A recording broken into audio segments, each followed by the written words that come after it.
In this video, I'm going to talk about evidence-based critical thinking. Making claims is easy. Anyone can do it. But to reach the truth, that requires great effort. Because the world is very complex and complicated, whereas we humans are relatively simple creatures that are limited in our knowledge and our abilities. We tend to have logical failures, distortions of thought, and cognitive biases. And sometimes we remember things that did not exist, or remember things in a wrong way. In order to reach the truth, it is required to have hard work, organized thinking, rationality, which is based on evidence. If someone makes a claim, it does not necessarily mean that it is true. People make a lot of wrong claims. So it is very important not to believe claims automatically and dogmatically, because just because some books says so, or just because the teacher says so, or some other authority figure says so, such as parents, doctors, politicians, religious figures, various experts, or the press and the media. It is important not to accept anything for granted, to doubt, and to check the claims ourselves. Especially today, in the world where the internet is accessible to millions of people, and anyone can write their whole websites with false claims that are not based on anything. So we need to learn the ways to check information. Which information is true or not true, reliable or not reliable. We need to learn to stop and say, wait a minute, let's check this. The main question we need to learn to ask is, but how do you know that this is true? What are the evidence for this claim? How was it checked? Show me and prove it to me. The burden of proof is on the person that makes the claim and not on the person who doubts it. We need to accept claims not based on guessing or intuition, which can often be wrong, or a feeling that it is true, or a belief, or a hope, or because someone told us. Our mind, our intellect, allows us to overcome the basic instincts and say, let's examine this deeply. Why is it so important?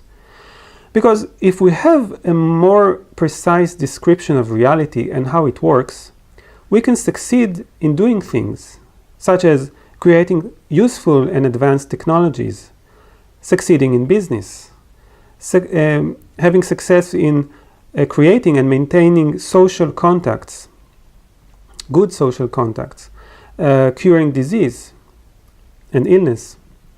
In contrast to that, if we believe in wrong things that do not match reality, and we act based on these beliefs, we will not succeed in getting the desired results. And sometimes we will also cause damage to ourselves and others. Examples.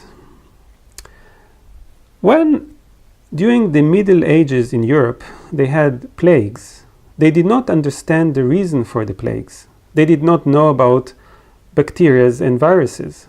So they invented all kinds of reasons, such as that this is a punishment from God for their sins.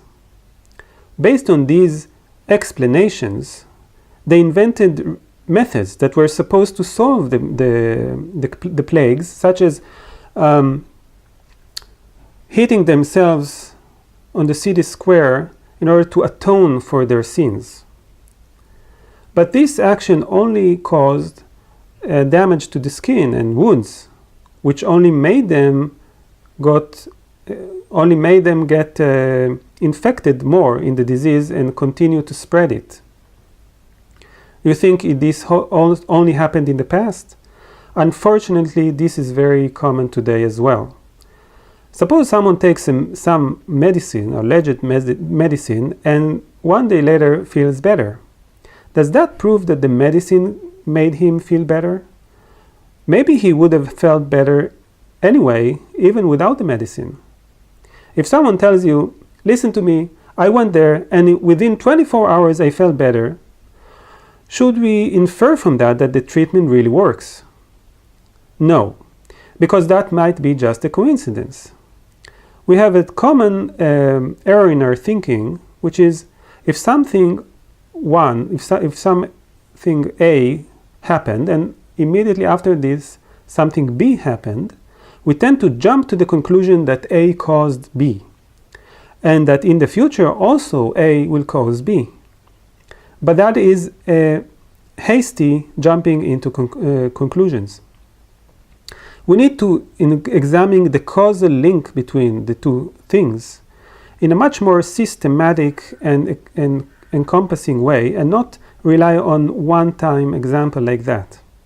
There is a whole scientific process which is designed to check such things, such causality. For example, to give one group of 1,000 people in the same medical condition that medicine, and to another group of another 1,000 people with a similar medical condition to give nothing. That's the control group. And see whether the medicine really helps to make the healings faster for the first group compared to the second group. Or to discover that people in both groups get better at the same speed, the same rate, from which we can infer that the medicine does not work. Do you really want to be the kind of person who buys some sort of alleged medicine or treatment from someone who claims he will cure your medical problem when in fact it does not work? No one wants to waste money and time on such a thing. Despite of that, many people are tempted to buy treatments that have no effect of a physical change or healing, but only a placebo effect that makes them psychologically feel better about their condition or feel better. But it doesn't really solve their medical problem. They just waste a lot of precious money and time on a treatment that does not really work. Another example from the world of politics and economics. If a politician claims that we need to have a law of a fair rent which limits the owners of apartments, limits them from raising the rent because that is claimed to help the renters, we need to check whether that is really true. It is not enough that it might sound logical or reasonable to us. We also have to ask, is there evidence from other places that support this claim? Or maybe there are evidence that support the opposite claim. Has it been done in other places in the world, and what were the results there? How can we know that the results there indeed are a result of the law and not some accident or some coincidence? Systems of law and investigation. In the past, if someone claimed that his neighbor killed one of his own sheep, and if most of the people in the village liked the person who made this claim more than the other person, they could immediately make a lynch on the other person and kill him. During the Middle Ages, people could suspect any woman that she is a witch and burn or drown her, especially if she was a little bit different from the norm, and she did not have any way to prove that she was not a witch. Gradually, the wise people understood that a society cannot be handled in this way, that we cannot rely on claims only because someone makes them, and it does not matter how this person is liked or important or is an authority figure or anything like that. They established organized processes and institutions of law. the declared goal is to discover the truth, to examine the evidence in an objective manner and not based on social connections, to see whether the defendant is innocent, to see the defendant as innocent so long as it was not proven otherwise, and to allow him to present evidence that contradict the claims against him. Only if it has been sufficiently proven, based on evidence and not on faith or belief, that he is guilty, then there is place to convict him. Of course, the system is far from being perfect, and sometimes it acquits people who are really guilty or convicts people who are really innocent. But at least it exists, and it improves the situation compared to total chaos. And there is a process of improvement, continuous improvement of these processes. For example, today, thanks to the advancement of science and technology, in certain cases, evidence of a person in court is less admissible than scientific evidence such as genetic material that is found in the scene of the crime.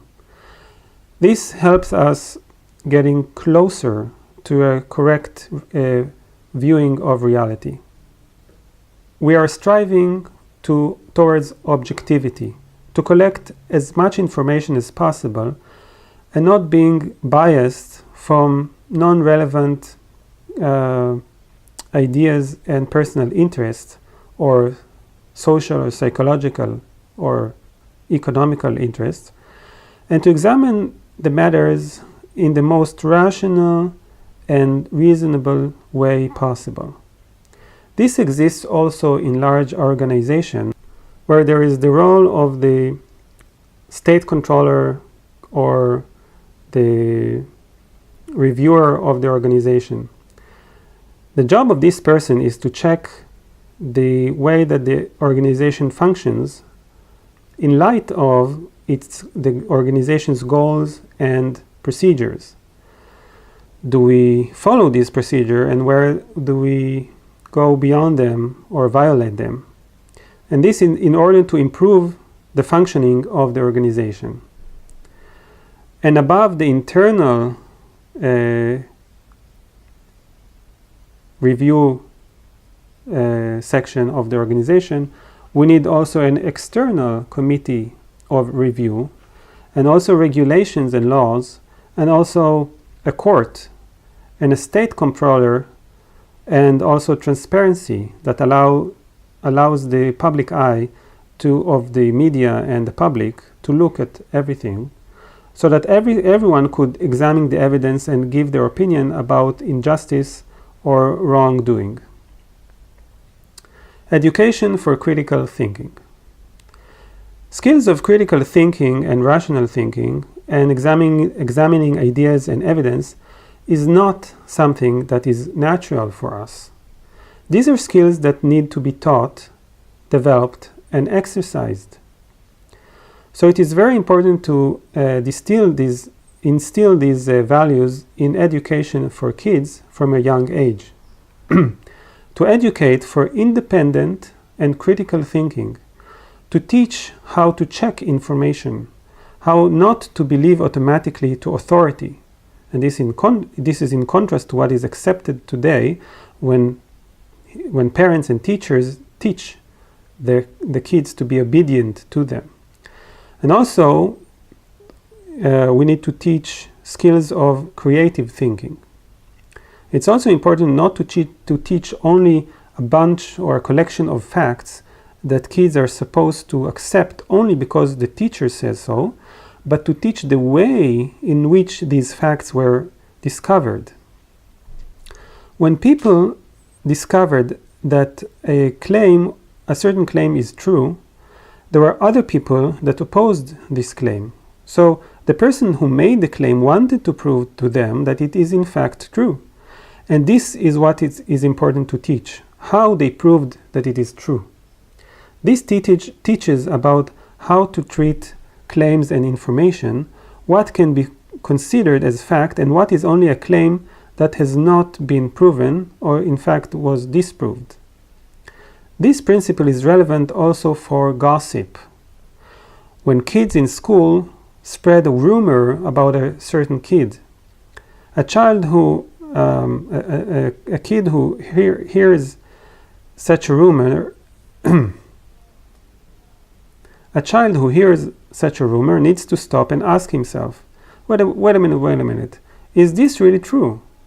Where did they hear it from? What are the evidence that support this claim? Are there evidence that contradict this claim? Thanks to the development of science and technology, the world is becoming much more and more complex. Only those who can understand the principles of independent thinking, rational and critical thinking based on evidence could follow up and integrate into such a world. If we send kids to the world without equipping them with tools, they will succeed less. They will base their decisions on mistakes and errors, and will succumb to charlatans and crooks. Recognizing the limits of our knowledge. Sometimes we need to acknowledge that even though we really want to know something or believe in something, we cannot really know it for certain. That requires humility, and there is another video about that point.